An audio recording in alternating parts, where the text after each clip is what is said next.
नमस्कार साथियों, लंबे वक्त के बाद आप लोगों से फिर से मुखातिब हो रहा हूं। साथियों,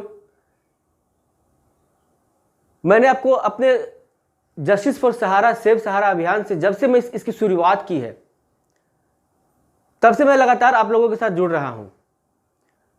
शुरुआत में आपने काफ़ी ट्रोल किया था, कुछ लोग मुझे यूं ही उलूल जुलूल जो शब्द होते हैं उसका प्रयोग किया, लेकिन आप लोगों को याद होगा जिस दिन से मैं इस अभियान से जुड़ा हूं लगभग 1.5 लाख से ज्यादा लोग मेरे साथ जुड़ चुके हैं और सभी ने इस बात को माना कि सहारा वर्सेस सेबी की जो लड़ाई चल रही है इससे सिर्फ और सिर्फ इंसाफ अगर कोई दिला सकता है तो वो सहारा का आत्मबल ही दिला सकता है। और ये बात तय मानिए, इस लड़ाई में जीत तो सहारा की ही होगी। और ये जो प्रपंच जो रचा जा रहा है सोशल मीडिया के माध्यम से, अभी जो मैं ये वीडियो आप लोगों के सामने जो लेकर के आ रहा हूं, मैंने कुछ दिन पहले जो सुप्रीम कोर्ट के जो वकील थे श्रीमान अजय टंडन जी, जो भारतीय राष्ट्रीय ईमानदार पार्टी के राष्ट्रीय अध्यक्ष भी हैं, आपको याद होगा कि मैंने उनको भी एक वीडियो के माध्यम से टारगेट किया था जब उन्होंने सहारा प्रमुख को अश्लील भाषाओं का प्रयोग करके काफी जलील कर रहे थे। एक बार फिर से उन्होंने ऐसी हरकत की है। हालांकि इसके पीछे जो वो दिखा रहे हैं, संवेदना जो दिखा रहे हैं कि सहारा के किसी एजेंट ने सुसाइड कर लिया। सबसे पहले आत्महत्या किसी चीज का निवारण नहीं हो सकता है। आप जिंदा रहोगे तभी आप लड़ पाओगे, तभी आप अपना सम्मान वापस ला पाओगे। रही बात वकील साहब, मैं आपसे पहले भी कहा था कि आप तथ्यों के आधार पर बात करें, आंकड़ों के आधार पर बात करें। आपने आज तक एक वीडियो बताइए, आप काफी जो नॉन बैंकिंग कंपनियां उसके खिलाफ वीडियो बना रहे हैं, अल्केमिस्ट के खिलाफ भी बना रहे हैं और भी कई जो आदर्श क्रेडिट उसका भी बना रहे हैं, कोई बात नहीं है। सहारा का भी बनाइए, कोई दिक्कत नहीं है। लेकिन आप अगर सहारा को एक सूत्री सहारा प्रमुख को जो आप गाली दे रहे हैं, मैं ये पूछना चाहता हूं कि आपने कभी एक बार भी किसी एक वीडियो में डायरेक्ट सेबी से सवाल किया है क्या? नहीं किया है ना? तो वकील साहब आप उसको भी कीजिए, आप सेबी से पूछिए आखिर इतना लंबा मामला खींचने का क्या उद्देश्य है। जिस तरह से सहारा दावा कर रही है कि उसने जो है 19,000 करोड़ 21,000 करोड़ जमा करा दिए हैं, वकील साहब ये भी पूछिए आप उनसे कि आखिर उस पैसे का क्या हो रहा है। मामला शीर्ष न्यायालय में विचाराधीन है और आप जिस तरह से वीडियो बनाकर लगातार डिसमोटिवेट करने का प्रयास कर रहे हैं कार्यकर्ताओं को और सहारा समूह को, ये कहीं से भी, मैं आपको यह कहता हूं कि कहीं आपके डिसमोटिवेशन के कारण ही उस लड़के ने सुसाइड की है। ये कहीं से गलत नहीं हो सकता है। और ये आप लोग जैसे जो इतने पढ़े लिखे सुप्रीम कोर्ट के वकील और भारतीय राष्ट्रीय ईमानदार पार्टी के राष्ट्रीय अध्यक्ष, आप अपनी संवेदना दिखाते हैं उस पीड़ित परिवार के प्रति, आप अपनी संवेदना दिखाते हैं उस युवक के प्रति। आप यही संवेदना दिखाते हुए एक सुप्रीम कोर्ट में पीआईएल क्यों नहीं दायर करते हैं और सेबी से क्यों नहीं जवाब तलब करते हैं कि आखिर इतना लंबा वक्त क्यों लिया जा रहा है? क्या इतना लंबा वक्त कम होता है क्या?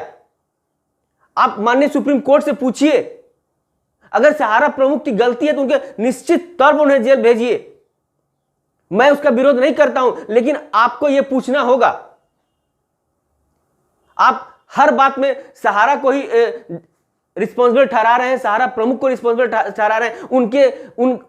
उनको जो सम्मान मिला है, उनकी जो प्रतिष्ठा रही है, उनके इस व्यवसाय में जो लाखों जो लोग रोजगार पा रहे हैं, आज अगर आपके इस अभियान से, मैं कहता हूं कि आप लोग जैसे जिस तरह के का वीडियोस डाल रहे हैं यूट्यूब पर, आप हो गए या और इस तरह के जो वीडियो बना रहे हैं, सिर्फ और सिर्फ सहारा से संबंधित वीडियो बना रहे हैं और उसको अपलोड करके जो लोगों तक पहुंच रहा है, क्या यह नहीं समझा जाए कि आप लोगों के डिसमोटिवेशन के कारण ही जो लड़के और निवेशक गुमराह हो रहे हैं? वकील साहब आप जाके देखिए, भुगतान भी हो रहा है। जब एक संस्था से 21,000 करोड़ 2100 करोड़ नहीं, 2100 रुपए, 21,000 करोड़ रुपए लिए गए हैं वकील साहब, और सहारा ने जमा करवाए हैं, सहारा सेवी अकाउंट में जमा हुए हैं। उस पैसे के ट्रांजैक्शन पर रोक लगी हुई है, इसलिए जमाकर्ताओं को भुगतान में विलंब हो रहा है। और ऐसी बात नहीं कि पूरी तरह से भुगतान रुकी हुई है, कई शहरों में भुगतान भी हो रही है। सहारा के पास जैसे जैसे व्यवसाय के माध्यम से फंड आ रहे हैं, पैसे आ रहे हैं, सहारा भुगतान भी कर रही है।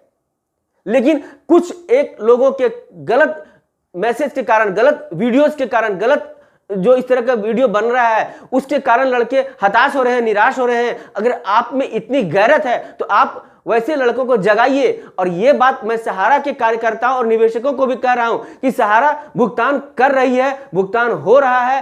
कहीं ज्यादा प्रॉब्लम है, कहीं कम प्रॉब्लम है, लेकिन पिछले जब क्रेडिट कोऑपरेटिव सोसाइटी का जब विवाद समाप्त हुआ, जब फिर से एम्बार्गो हटा, उसके बाद आप पता कर लीजिए कि भुगतान हो रहा है या नहीं हो रहा है।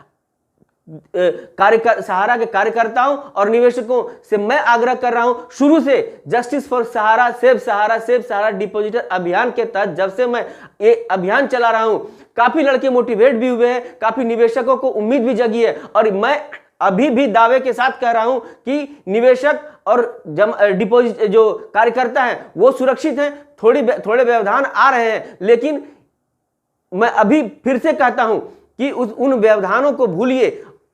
पैसे मिल रहे हैं, पैसे मिलेंगे भी, और आपका भविष्य भी सुरक्षित रहेगा, क्योंकि जब तक सहारा प्रमुख जीवित है, ये मैं दावे के साथ कह सकता हूं कि किसी का पैसा सहारा में डूबेगा नहीं। और आज तक डूबा नहीं है, विलंब हो रहा है, अभी भी भुगतान हो रहा है। आपको मैंने अपने पहले वीडियोस में भी दिखाया था कि किस तरह से सहारा के दफ्तर में लोग सामान्य काम कर रहे हैं। हाँ, प्रॉब्लम है, तो वहां क्यों प्रॉब्लम हुआ है, ये वहां के कार्यकर्ता, वहां के ऑफिस स्टाफ वो आत्ममंथन करें कि वहां ऐसी परेशानियां क्यों आ रही है। लेकिन अभी भी कई ऐसे जोन है, कई ऐसे रीजन है, ब्रांचेस हैं जहां समस्या कुछ कम हुई। हालांकि कोविड के कारण जो समस्याएं थी, अब धीरे धीरे वो सामान्य हो रही है, और जो शीर्ष प्रबंधन है वो इस पर हद तक प्रयास भी कर रहा है कि इसको कैसे मैनेज किया जाए, लोगों को भुगतान किया जाए। भुगतान हो भी रहा है, लेकिन वकील साहब इस तरह के वीडियो बनाकर आप डिसमोटिवेट करने का प्रयास ना करें।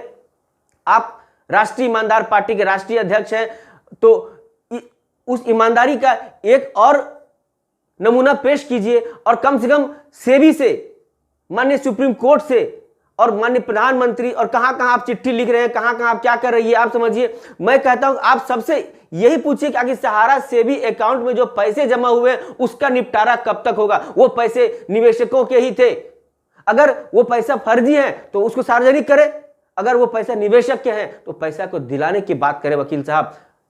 साथियों, आज लंबे समय के बाद मैं आप लोगों से मुखातिब हुआ हूं, क्या करूं।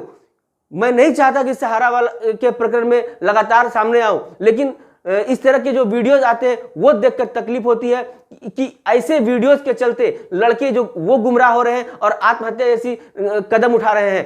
तो आप लोग ऐसी गलती ना करें, और प्रयास करें कि जितना अधिक से अधिक हो सके अपने निवेशकों को सारी वस्तु स्थिति से अवगत कराएं। और यह तय मानिए कि आप लोग जीत के बिल्कुल मुहाने पर खड़े हैं। जिस दिन सुप्रीम कोर्ट में इस मामले पर सुनवाई हो जाती है, उस दिन आपकी जीत तय हो जाएगी। साथियों, कभी भी गलती से भी गलत कदम ना उठाएं। जिंदा रहिएगा तो बहुत कुछ पाइएगा, मर जाइएगा तो आपका परिवार इन जैसे वकीलों के माध्यम से गुमराह होकर कुछ भी हासिल नहीं कर सकेगा। आज के लिए इतना ही। अगर आप लोगों को मेरी बात गलत लगती हो तो निसंकोच मुझे आप स्लेज कर सकते हैं, ट्रोल कर सकते हैं, लेकिन अगर सही लगती है तो मेरे वीडियोस को अधिक से अधिक लाइक, कमेंट और अपने लोगों तक जरूर पहुंचाएं, खास करके वैसे लोगों जो हताशा भरी जिंदगी जी रहे हैं। अरे, जीवन अनमोल है, इसका सदुपयोग करें। और इस तरह की बाध्यताएं आएगी। शीशे के महल में रहने वाला कभी पत्थर से नहीं डरता, ये आप मान के चलिए। जमाकर्ताओं को बेहतर लाभ, बेहतर रिटर्न मिल रहा है और पूर्व में मिला है, तो थोड़ा परेशानी है। और ऐसी बात नहीं है, ब्याज के साथ अभी भी जो विलंब का जो भुगतान हो रहा है ब्याज के साथ दिया जा रहा है। हाँ, बहुत परेशानी है, किसी की बेटी की शादी रुकी हुई है, किसी के बच्चे की पढ़ाई रुकी हुई है, ये मानता हूं। लेकिन वहां जिस वक्त सहारा श्री के साथ में हादसा हुआ था, उस वक्त के बाद जो वहां के कार्यकर्ताओं और ऑफिस के कार्यकर्ताओं ने जिस तरह का काम किया, जो सेफ मोड में चले गए, आज उसका खामियाजा ही वो भुगत रहे हैं। सब कुछ कंपनी पर छोड़ देना ही समाधान नहीं हो सकता है। ये बात आप अपने मीटिंग्स के माध्यम से भी आप देख रहे होंगे, हम तक वो बातें पहुंचती है और हम भी उस पर लगातार नजर बनाए रखते हैं। लेकिन इस तरह के जो वकील साहब जिस तरह का वीडियोस बना करके एक तरफा गाली देने का काम कर रहे हैं, ऐसा नहीं होना चाहिए। इनके डिसमोटिवेशन के कारण ही लड़के सुसाइड कर रहे हैं, निवेशक सुसाइड कर रहे हैं। ऐसे डिसमोटिवेशन नहीं होने चाहिए। फिलहाल आज के लिए इतना ही।